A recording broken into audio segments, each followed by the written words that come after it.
Okay, so you've bought Assault on Normandy Bolt Action, and you're thinking, hey, I just invested $100 for this set or whatever, and now you're thinking, what else do I need? So these are some of the essential tools that I found that you have to have in order to assemble this thing. First of all, you need an X-Acto knife, and this is going to be to trim up the arms and figures and things like that.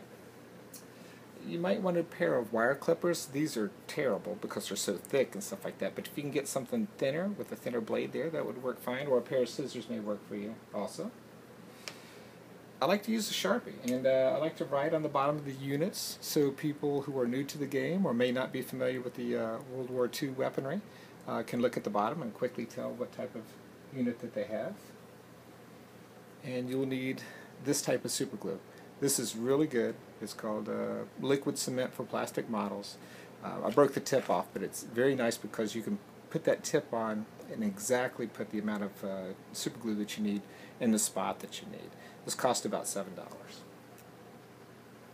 If you have bad eyes, you want to do some detail work, you can either get a pair of reading glasses. What I felt was a little bit uncomfortable. I would have gone with a thinner model had I thought about it. Or you can get something like this off of Amazon, which flips up and down. Now I got this pretty cheap too, and I can't remember, but I'm thinking like maybe $15 or $10 or something like that, and free shipping with the Amazon Prime. But it flips up and down, and you can kind of look underneath while you're working and tilt your head down. I'm going to do something else. You're going to need Army Primer, $15 a can. Does a great job of primering, and I did a whole army in about 10 minutes. That's not including painting the faces and things like that. You'll also need acrylic paint. You'll probably want some brown and some flesh colored, but I got this at Walmart. I think this is like $3 or something like that. It may not be the best, I'm not sure. And then I got this wash. Now I've heard there's better washes out there. I've been looking at trying to find those, but this is going to add some detail to your unit after you're finished painting them. Basically it puts dark stuff in the crevices, so it highlights the units and how they look. Next thing you might want to look at is storage cases. So I made this one. This was $5 from Michaels, and I got foam from work from some storage materials. And after you use the Armory Primer, this is what the units will kind of look like. Let's see. So I haven't painted these yet or done anything else to them. And you're probably going to need some sort of lacquer or something to shellac those later on. I haven't got that far to the process to do some research about what it is. So the first thing I did was sort of, attach the figures to the bases, and then I did the rifles, and then I sorted them by category to find out how many I had of each. And then I did another piece of paper broken down by squad so I could see what I had completed and what I needed to complete. Then take a look at what I have left over here. So now that I see I have the squads all ready to go as far as what I want, as far as a basic set of infantry and NCOs and lieutenants, now I can kind of look at adding extra squads and heavy machine guns or artillery or whatever I want to do. A forward observer is nice to have too.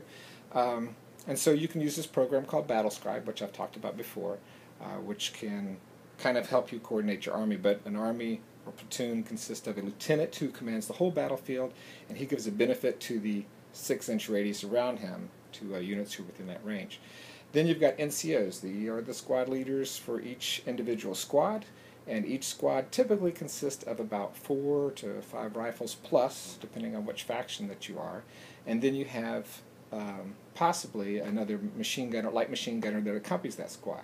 There's also weapons teams which form independently. You have a 2-man rifle team, 3-man rifle team. The book will tell you what you exactly need. And then you can go to tanks and artillery, but it is a primarily infantry game. Now these are the order dice, which you might want to get some more of these. Assault on Normandy only came with, I think, 8. But as you probably know already, you draw a dice from the bag, and whoever's die you draw is the color of the army that's going to go next. So he'll decide what type of action he wants to do. There's 6 sides here. A down is when somebody's attacking you and you have an unordered unit. You can make that unit go down to help protect yourself. A ambush is if somebody's in a waiting status for somebody to cross their path, kind of like an opportunity fire. An advance means moving and firing, which is absolutely awesome for the Americans because they have no penalty for moving and firing. There's a stand and fire, which is pretty self-explanatory. There's a run, which lets you run further than an advance, and then there's a rally. All right, so after you draw out of the bag and you complete your order, then you place that cube right next to him. And then you draw the next cube out, and so the next turn would be the Germans. So the Germans would do the same thing and move and order and fire and do all their stuff. And you go back and forth until all these squads' dice have been drawn out of the bag and placed on the field here. And then it's the end of the turn, and then you take all the dice up and then you do the same thing over again. So it's a great game so far. We're having a lot of fun with it. I've never played a miniatures game before. Played with other people, Flames of War and stuff like that, but I didn't really know what I was doing. And this one I feel is easily approachable by new players and enjoyable by older players too. I do notice that the rifles are all very similar. So it's like if you have I think there's like 4 or 5 different rifles. I thought at first that the MG carbines and the I'm sorry, not MG, the M1 Garand, carbine, and the other one were the only ones that got the benefit of moving and firing, but I was told last night that all rifles are basically the same, and that the even like the 1903 Springfields act the same as the M1 Garand, so I still get the benefit of being the American Army no matter what type of rifle that I used. So when I built my army, all I did was build M1 Garands, and I just ignored the regular rifles.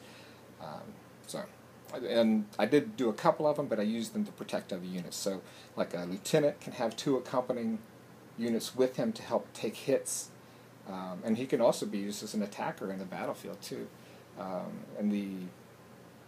Different things like that. So I think I've talked enough about this. Just wanted to kind of give an idea of what you're getting into when you buy the base game. And then in addition, 300 points is a great way to start, but you're going to find yourself wanting more units, more flamethrowers, more specialty type teams, artillery, mortars, all kinds of crazy stuff available. But I would highly suggest taking your time, exploring the infantry game, getting to know the rules there, before you try to get into the heavier stuff. It's a lot of fun, but you can kind of get over your head real quick trying to combine things. And I've seen it in other games too, where you got a new game and it's got infantry and tanks, and all of a sudden you mix the two and you find out how different infantry are from tanks as far as penetration, and HE, and armor piercing, and all that stuff. And infantry is just fun. It's pure tactics. It's you got 6 orders to do, very easy to do, and there's enough to look up with just infantry to keep you busy for a while. So I hope you get a chance to play the game. It's a lot of fun, and take care.